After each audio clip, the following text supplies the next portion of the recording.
Strickland's project could be dangerous. I have a mind to report him to Dr. Ackroyd.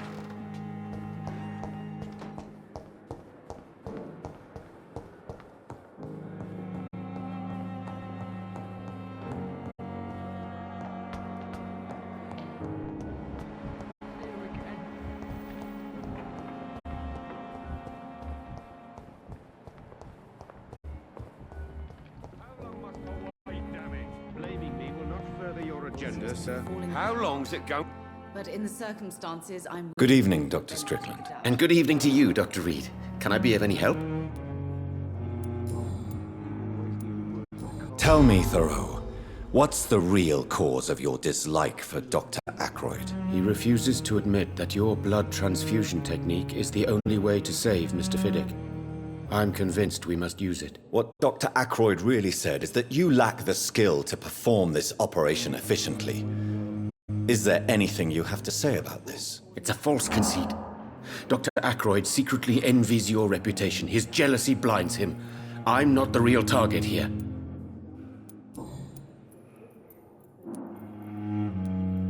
I have managed to improve the mixture by diluting it.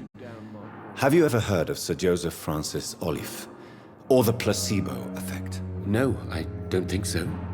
Why? A placebo is a substance or procedure that has no actual physical effect. You made a placebo of my project. Why? Research has established that a placebo, as long as the subject believes in the effect, can provoke a positive physiological reaction. Really? That's fascinating. And you want me to, what, administer the placebo and see what occurs? Something like that, yes. Well, I'm a bit surprised, but I trust you, Dr. Reid. Please take the key to my cabinet and put this placebo there for future use. Goodbye, Dr. Strickland. Blundering idiot.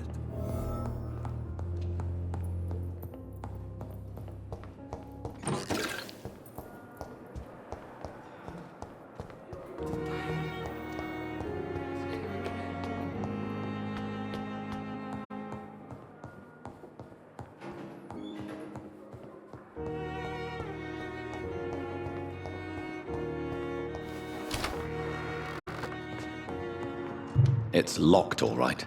At least Strickland can't kill anyone with this formula.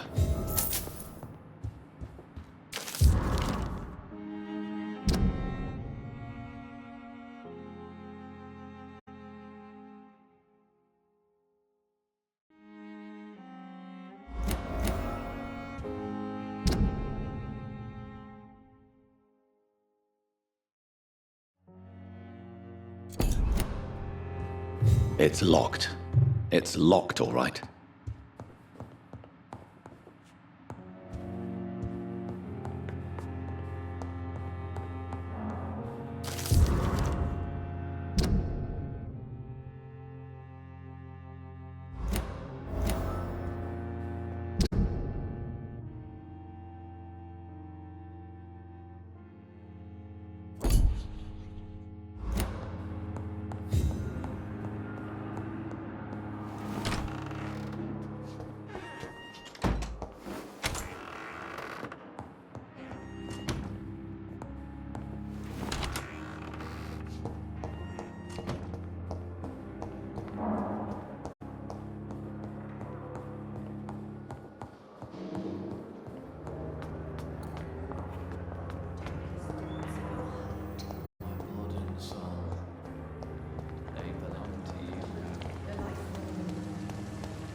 Spot one fire. Stupid thing!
creatures every night.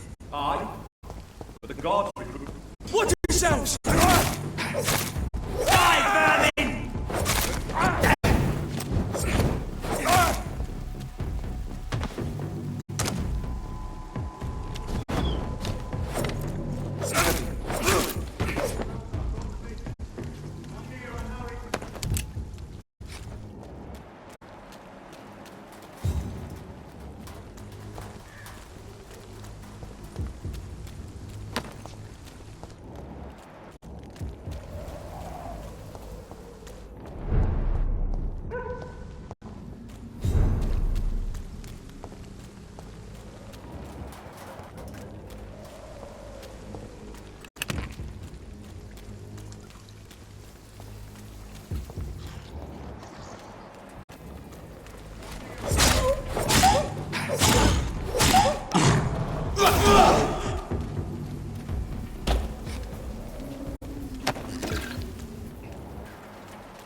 Get back in the grave!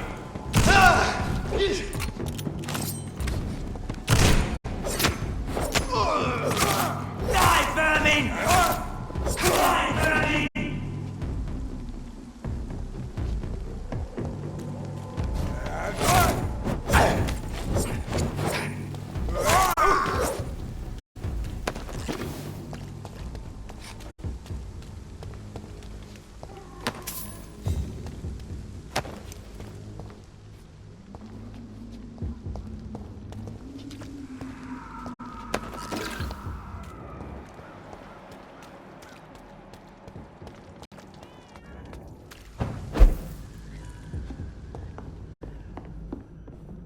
It's locked, all right.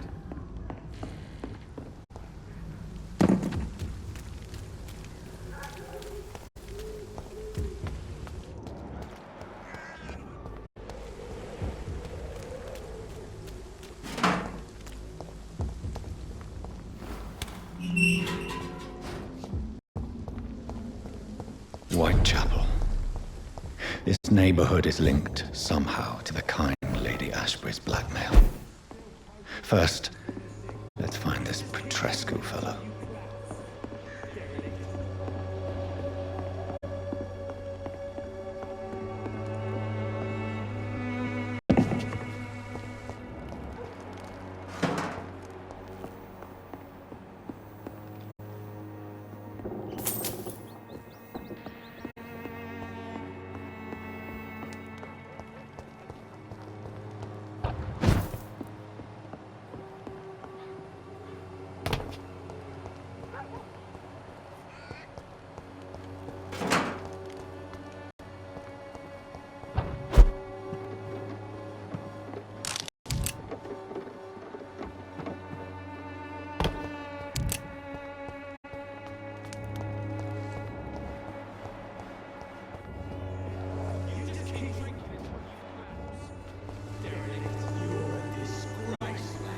Fuck you all!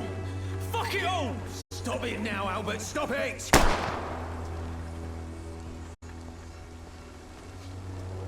Wet Boots will be proud of me.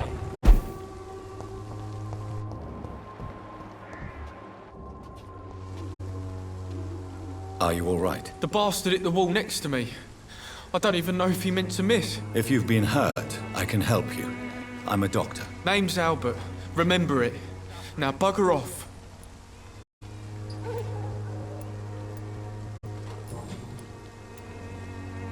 Do you need assistance? Please. Feeling tired these days. There you go. Let's hope nobody steals it from you. Very funny. What happened? Did you really steal that man's medication? Hey, I didn't do anything. It ain't me.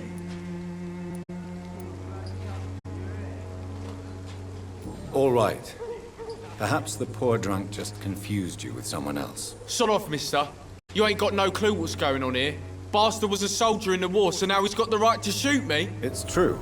I'm not familiar with this part of town. Perhaps you could help me. I said sod off. Go find yourself another guide.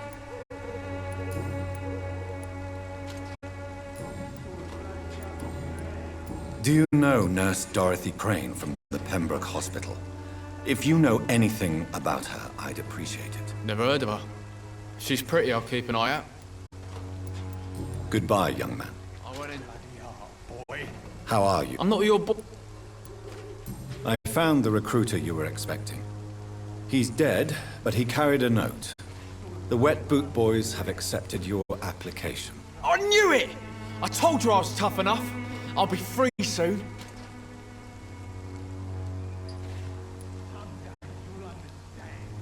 This note was found on a dead man, Albert. If that doesn't change your mind, then you must be ready to face the risks. You're all fancy words. Goodbye. Me? I'll not die in some piss-stinking alley reeking worse than a week-old lavvy.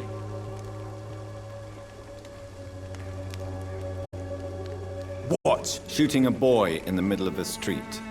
Not the best thing to do, wouldn't you say? What? You saw what happened? Who are you? I'm Dr. Reid, and I'd like to ask you a few questions, if you promise me to set your gun aside. No.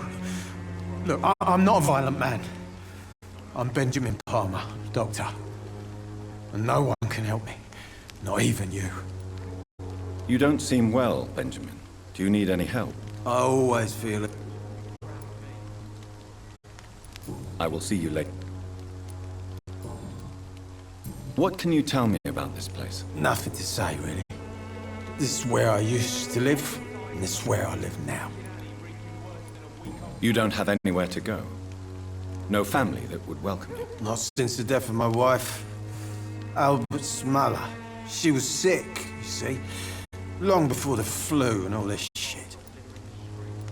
You mean you used to have a better life? Yeah, I had a wife, a home, and a job.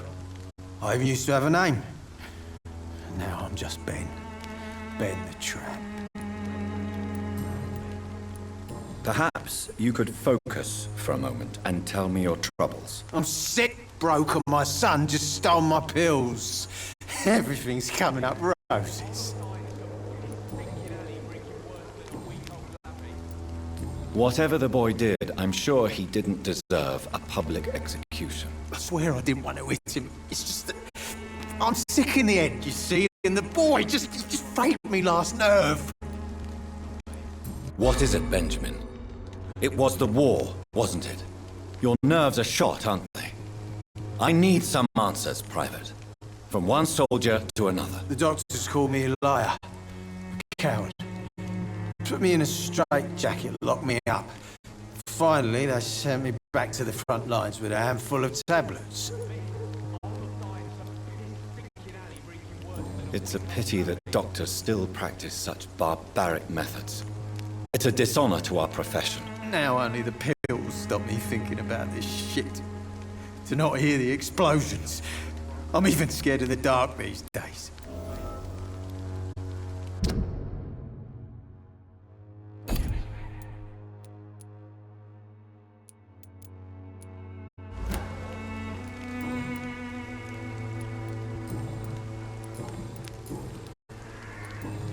A gun? The Wet Boots will be proud of me. How are you? I'm not your... Goodbye. The Wet Boots will be proud of me.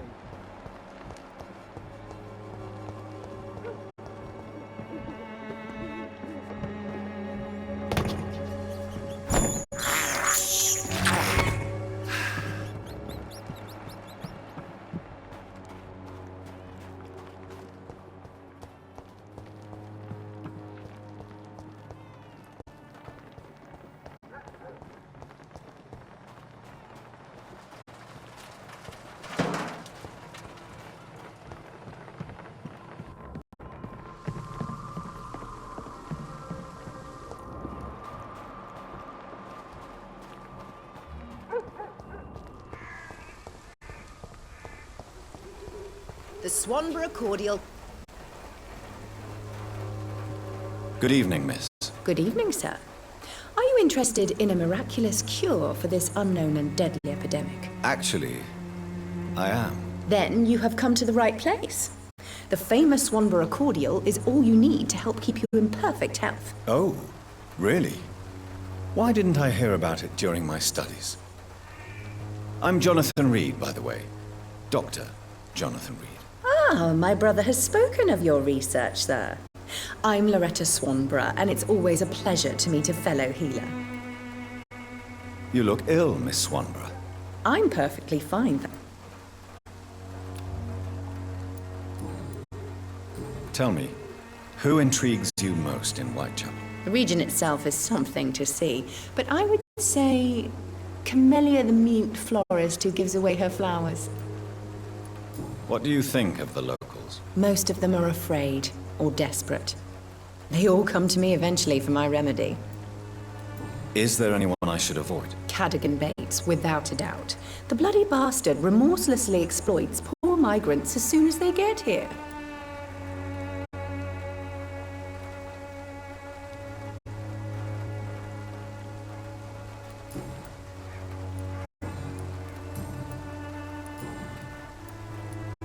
I'd like to see what kind...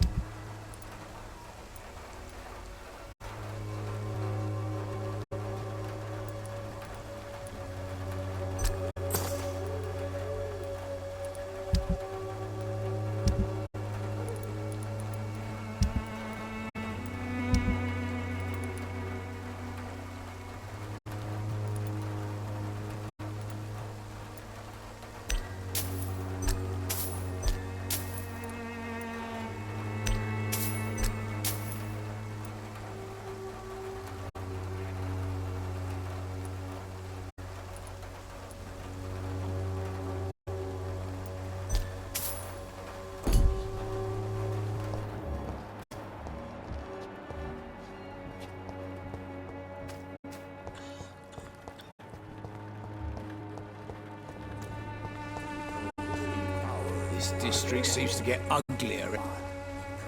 Good evening, sir. Do you remember me? If you're here for a reward, you'll be sorely disappointed. But I'll gladly shake the hand of a fellow countryman. I'm not here for a bounty. I'm a doctor. Dr. Reid from the Pembroke. A doctor? In Whitechapel? What an opportunity. My name's Bates. Cadogan Bates. Do you require assistance, Mr. Bates? Not me, but your skills could help a lot of people round here. That would help my business, because I say a live tenant's a paying tenant. Since I took an oath to help people, can I be of assistance? Well, seen better days, that's for sure. But it was bound to happen with all these refugees about. Infecting you is probably the last thing on these people's minds. Take this, in any case. What? You give me this for free? Don't have a clue about this place, do you? It's unusual to see someone so happy around here, especially considering the current situation. Why should I be sad now? There've always been wars, disease, tragedy. There always will be. That's an unusual way of seeing things in these trying times. I don't see why I should shed a tear for another man's woes. I'm healthy, and I intend to stay so. What is your business, exactly? I offer fair lodgings for a modest price to the poor and weary of Whitechapel. I see. And what about those who cannot pay? Well, deals can be done, if you know what I mean. Money's not the only currency. After all, I'm not immune to a pretty face.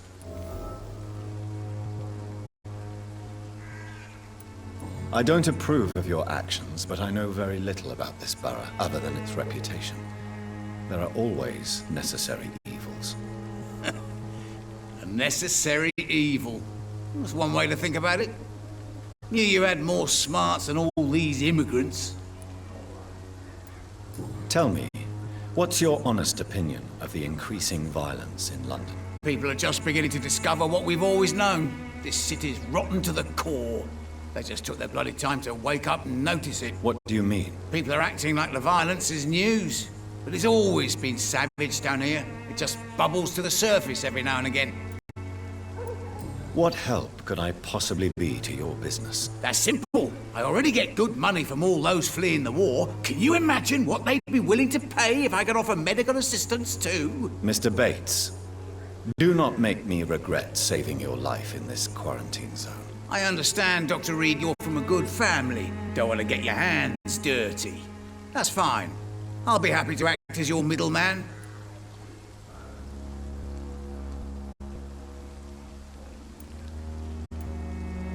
I've no interest in money. Perhaps one night I will visit you and take what I require. If that should happen, there will be no need for a middleman. So it's a no then. That's too bad. The Reid tonic could have really helped people, you know, saved lives. Isn't that what you do? I mean, people buy that Swambra shit.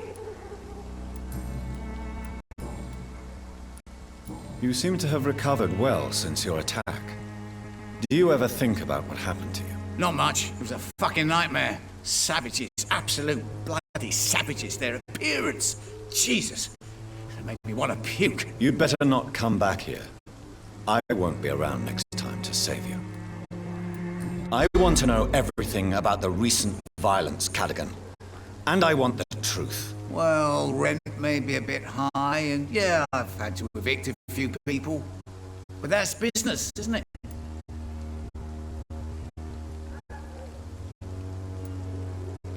I don't believe even you deserve such a cruel fate, though you have tested my patience beyond its limit. Glad to hear.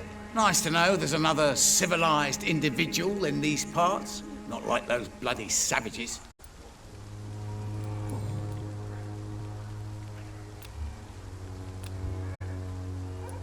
Goodbye, Mr. Bates.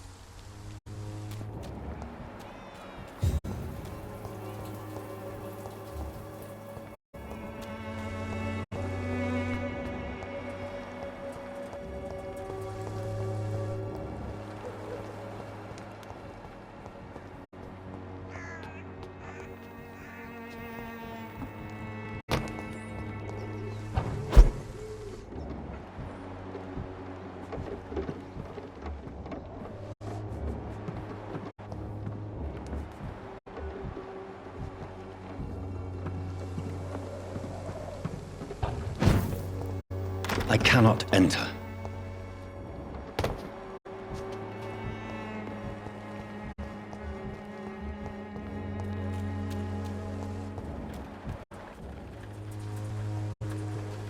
Excuse me, sir. I have a few questions for you. Another journalist? I didn't answer the first one, so piss off! I'm not a journalist. I'm a doctor. A doctor, you say? It's quite a rare breed in this part of town. Really? But still, here I am. Dr. Jonathan Reid, at your service. I'm Joe Peterson to some, but Colossus Joe to most. And I don't remember asking for your service, sir. Can I offer you my medical expertise, Mr. Peterson? The name is Colossus Joe. I don't get sick. May I ask what you do around here? I do whatever I want, and sometimes even more. Now sod off. According to you, physicians are scarce in this part of town. Why is that? Not familiar with this neighborhood, are you? I guess your fancy colleagues are too afraid of being stabbed in the back. This part of town does have quite a reputation. Would you say it's justified? Totally. Look at me, for instance. I always look my opponent in the eye before knocking him out.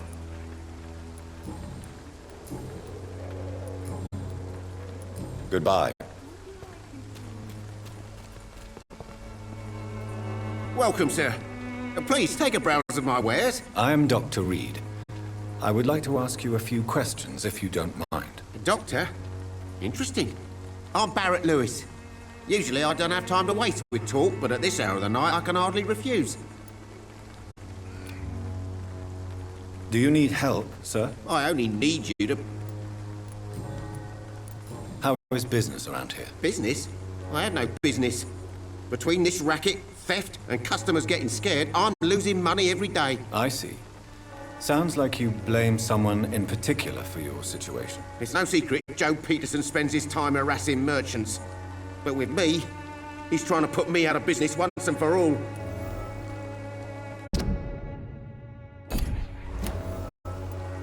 As a merchant, you see Whitechapel every day. Have you noticed anything out of the ordinary recently? What you mean, besides the epidemic, the war, and all the usual crap? As long as I can remember, this part of town has been a bottomless pit, and no sign of the bottom yet.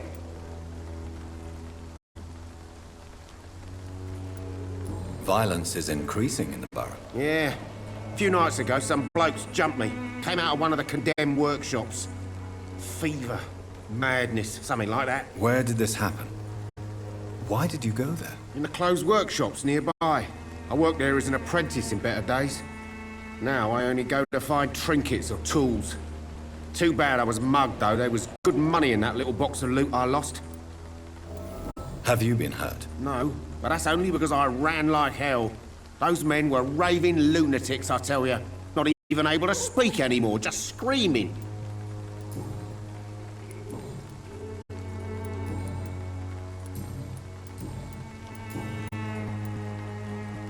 Goodbye.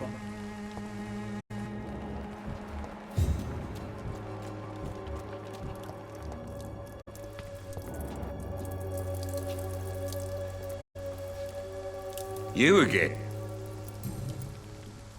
How did you become the local bully everyone is afraid of, Joe? There's no pride in roughing up poor bastards. But this is the only job I've found. And it pays well, too. A job? So you're racketeering for someone else? I got enlisted by the Wet Boot Boys, a gang from the docks. I'm their muscle for their dirty work. You survive at any cost, even at the expense of others. Perhaps that's just the law of nature. I don't care what you think, sir. I do what I have to do for my own reasons, and that's that. I'm not sure Mr. Lewis would agree with your by all means necessary philosophy, sir. Oh, do you really think he's the poor victim here? Barrett can be as sneaky as anyone. Long ago, I even called the bastard my best friend.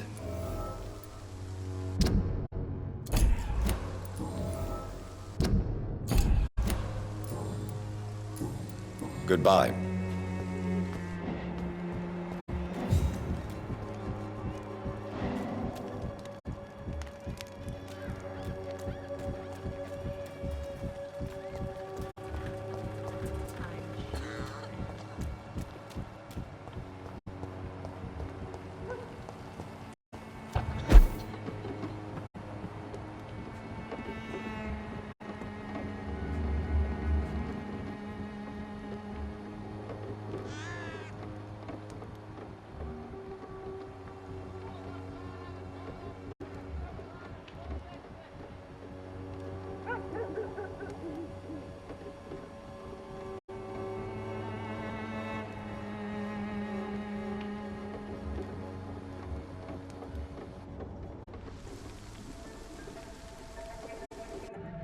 So you only hurt people because you care about me? Is that it? Don't be such a brat. I do what I must to provide us with food and medicine, that's all. Mum would never have let you bully an old friend like Mr. Lewis. Shame on you. Harry, I'm your father and I love you. But don't you ever speak to me like that again. What? You're gonna beat me too? Jesus. Give me patience.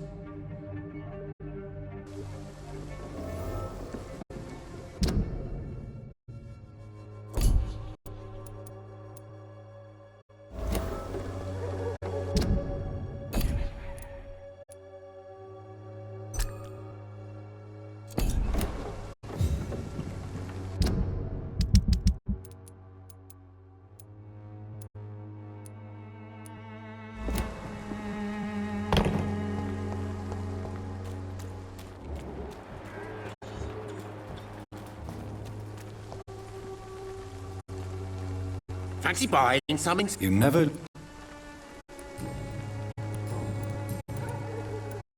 Joe Peterson. He's the villain here, isn't he? But you seem to know each other. I've known Joe for years. Saw him box once or twice. He was a friend then. But these days, he's just another thug. What can you tell me about Mr. Peterson? Besides his behavior toward you, obviously. Colossus Joe was a decent boxer. Good one, even. But after his wife passed away, he found every excuse to stop training. Just wanted to pick fights with everyone. Without making excuses for him, it's safe to say that despair can poison even the sanest mind. We've all had some rough times, ain't we? But most of us don't use our fists to see us through. And no one has ever stood up to this thug. Nobody would be fool enough to stand against the wet boot boy.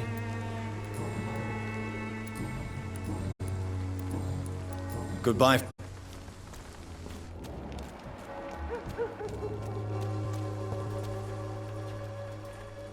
You again? Why is your relationship with your son so difficult? Harry and I are so different. Sometimes I wonder if he's my own blood. Seems he's ashamed to be my son. Why not change that then? If you used your strength to do good, perhaps Harry wouldn't feel that way about you. How dare you tell me what I should or shouldn't do with my boy? Who the fuck are you to interfere like that?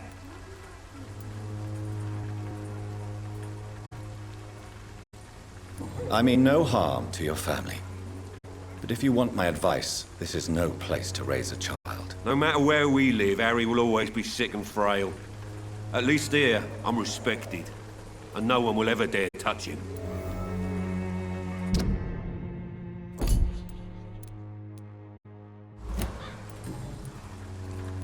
Goodbye, Mr. Pete.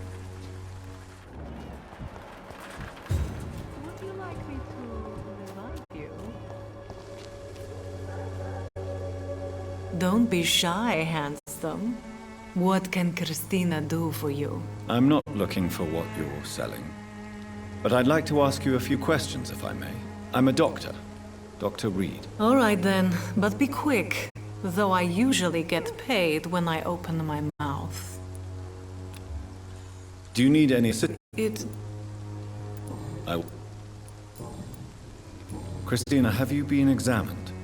The epidemic is spreading fast in London, and you could be exposed. Or expose others. I don't like doctors or hospitals, but I don't like you asking questions.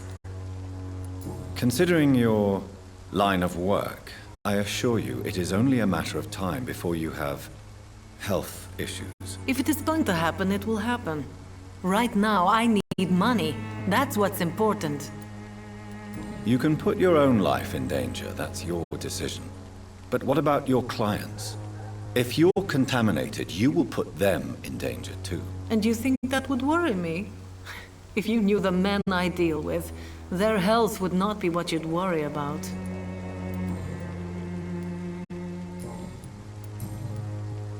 Tell me about yourself. Are you joking with me? People don't usually come to see me for conversation. I have no interest in your work. I am, however, curious as to what led you into this career. Short story. The war, exile, and England. This country is not especially welcoming. I've been refused many jobs because of where I am from. I had few options left. I always thought I was the master of my own fate. But now I know we don't always have control over our lives. I don't judge you. You know, this money is not only for me. I have good reasons to need this money quickly, but it is not your concern, Doctor. Goodbye.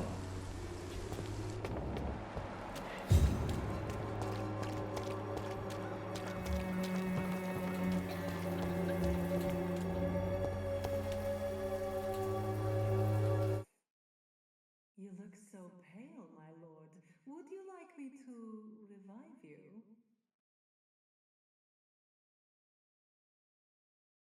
Pay me a glass and I'll be gentle.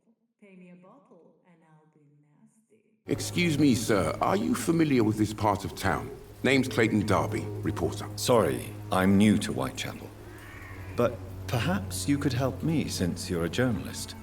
My name is Jonathan Reid. Dr. Reid, the famous surgeon. I'll gladly help if I'm able, sir. Why are the newspapers keeping silent about the Spanish influenza? It's as though none of you care. There's a war going on. People shouldn't be demoralized by news of deadly diseases. I served in France. Our top priority must be to put an end to this butchery. This war must stop now. Sir, streets are a battlefield too. An invisible and untold war is going on, and it must be stopped. What is a journalist doing in this borough after sunset? He goes where none of his colleagues would dare to go, to inform the country. So you risk your life to reveal the truth.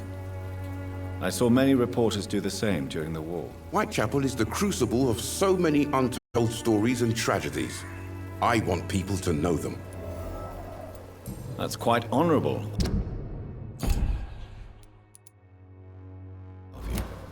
But is the public interested? Not at all, sir. And that's why I'm an independent journalist, hoping to sell some stories. Have you any idea of the danger you face in these streets at night? I've had to run and hide more than once from frenzied mobs incensed by the fever. Do you think the flu is really responsible for this, Doctor?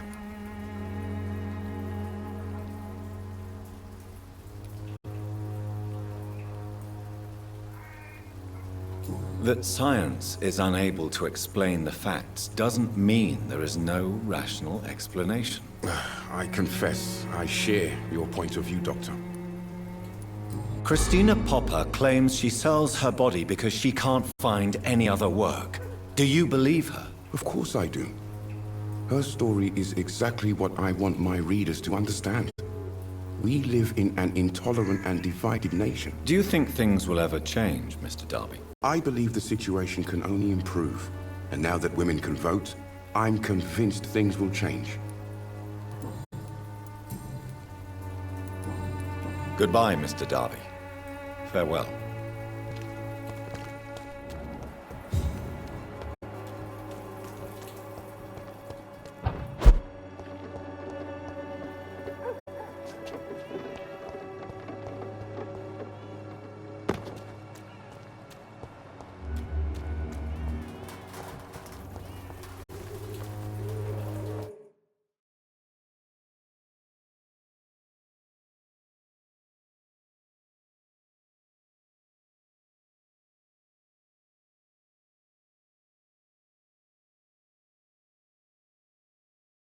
Good evening, miss.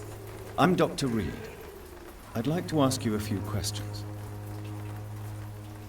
I know what you're thinking. A tall stranger who meets a girl in the street at night. It reeks of the penny dreadfuls. But I mean you no harm, truly.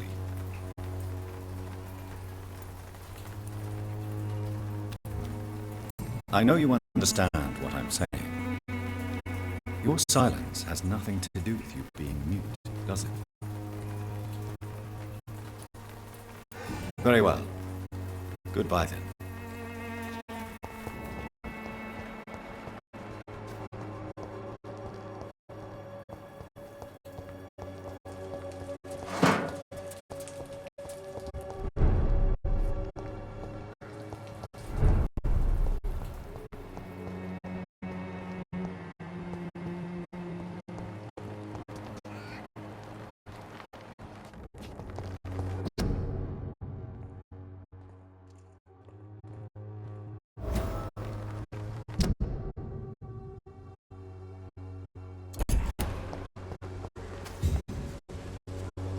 Hello again, miss.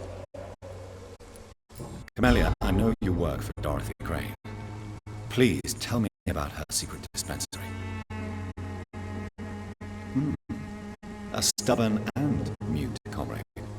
Nurse Crane and Darius Petrescu have been clever. Very well.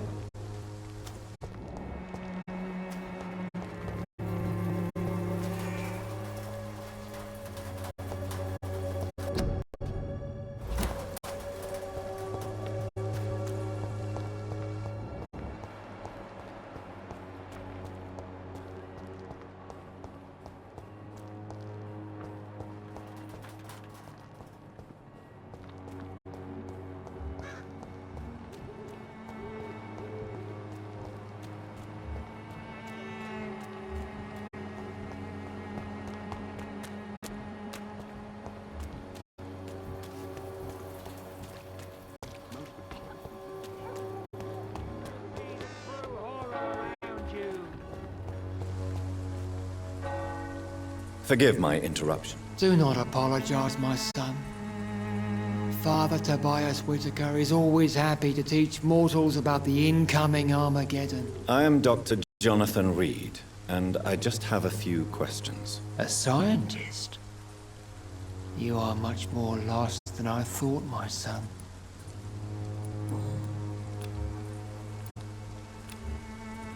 What do you mean when you say that I am more lost than you thought? All scientists are entangled in a world of causes and consequences, and most of them can't see the plain truth.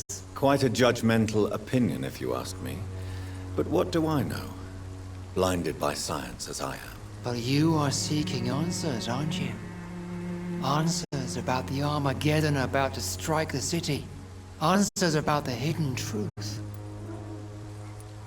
Well, I suppose I can spare a few minutes listening to your so-called truth. As a doctor, you must be aware of the decimating epidemic. But let me tell you that this so-called Spanish flu is just the beginning of the end. What do you mean? The beast is finally revealing itself, corrupting the flesh and the heart of men. With my own eyes I have seen them, those minions from the abyss. Really? And what would be your answer to this biblical threat? We must fight the disease before this legion outnumbers us. But not with scalpels and microscopes. No. What is left then? Cleansing fire.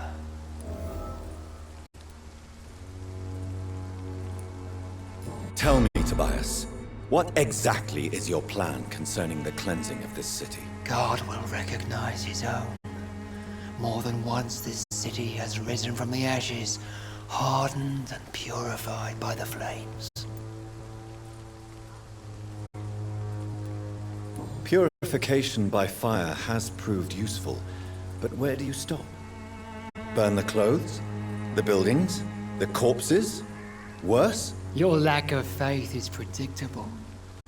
But my task is to convince rational minds like yours to see the light. This is God's will. You're mad and dangerous. You're nothing but a soulless butcher, a small-time Torquemada, the Savonarola of Whitechapel. My son, if you think salvation is a free gift, go listen to the lies of that pompous fool, Joseph. Joseph, a fool? Vicar Larrabee of St. Mary's Church. While he continues preaching his fraudulent redemption, more and more people die in the streets.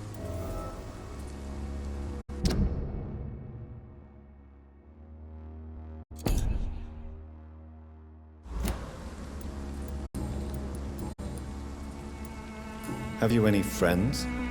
Any family left in these terrible times? No. But I have a disciple I see as my son. He is so devoted. I sent him to preach the good word in the heart of this corrupted city. Where did you send him? I sent Samuel to the Stonebridge Cemetery, where the pestilence and evil grows night after night.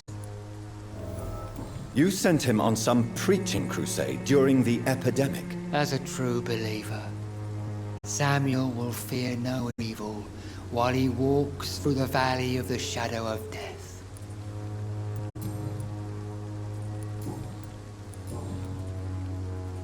What do you mean? Also, Quite a judge. but you, What? as a What? the big Really? What is left? cleanse.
Some of us come to... Good evening, sir. I'm Dr. Reid. I would like to ask you a few questions. Please be my guest. Although I may not be the best informant regarding this part of town, my words speak about that which the eyes cannot see. Really? Are you an artist of some kind? I'm a poet, sir. Richard Nethercott, at your service. May I ask what you're doing at this hour of night, sir? Do you live here? Not at all. I'm just enjoying the pleasure of a quiet walk. Though night talks are always preferable, if you ask me. Especially with strangers. But are you not afraid of the epidemic? Oh, why should I? I see some equity in the Spanish flu. No flesh should be saved, say the scriptures. Good or evil, rich or poor, all are equal in the eyes of the flu. If you say so. But as a physician in a time of epidemic, I must caution you to avoid unnecessary exposure, sir. Thank you, Doctor.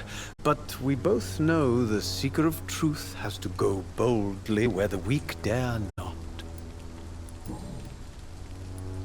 What are your thoughts on the terrible situation in this city? Terrible, you say? No. Of course, the death of so many innocents is a tragedy. But the scourge has not been all bad for the city. Oh, no, sir. What are you talking about? Do you remember London before the flu? Noisy, cacophonic, quiet nowhere to be found. And now, listen to this oddly peaceful silence.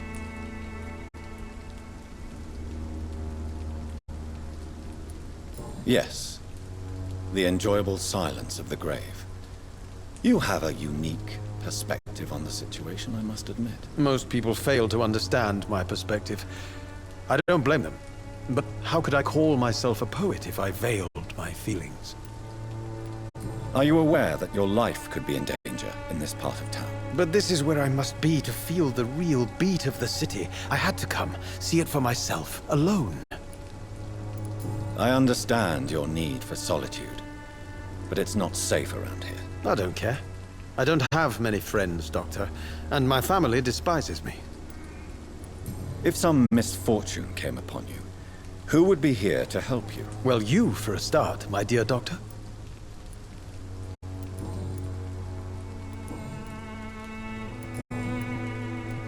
Tell me, Mr. Nethercott, why seek inspiration in Whitechapel?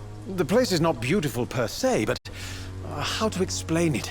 Stirring and challenging. Do you not think it a little morbid? On the contrary, sir. Whitechapel is full of life, full of beauty. Just like my dear muse, the wonderful Camellia. What can you tell me about Camellia? Not much. And that's the beauty of it. She can't speak, you know. She's a locked mystery who exhales kindness and sweetness.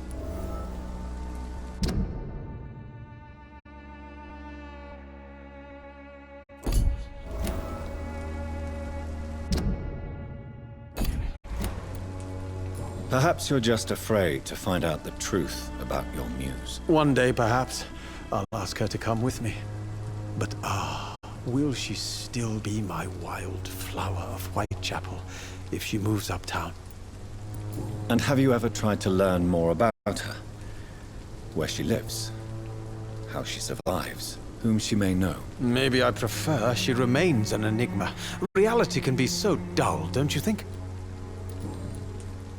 In what way, exactly? The struggle by gaslight, the barren smiles, and the arid hunger under the rain. If you say so. Such vibrant antagonism and vivid paradox. The stripped humanity raged across each street. Vivid, of course, yes. And what about the poignant distress? Oh yes, the poignant distress. You see what I mean, don't you? That's what I want to write about, and that's what Whitechapel is made of. Did you know the mute florist is a member of a secret society? No, I didn't. But I thank you for this information, sir. For it only enriches the mystery surrounding the precious Camellia. Are you not curious? Is there not more you wish to know? That girl has not an ounce of malice in her. Whatever she may be hiding, it's certain to be for the benefit of most, if not all.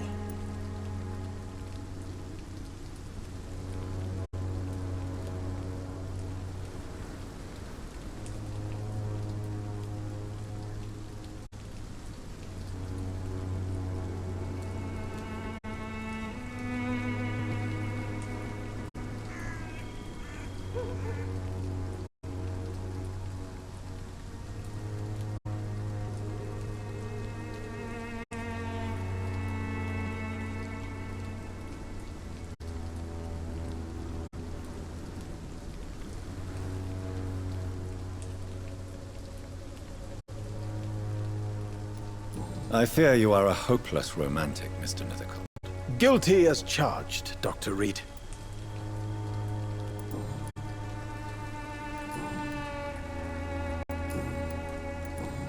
I'll leave you.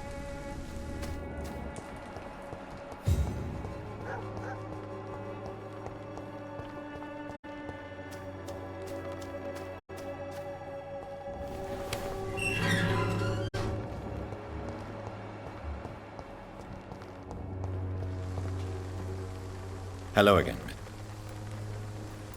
Tell me about Richard Nethercott. I understand he is quite fond of you, Camellia.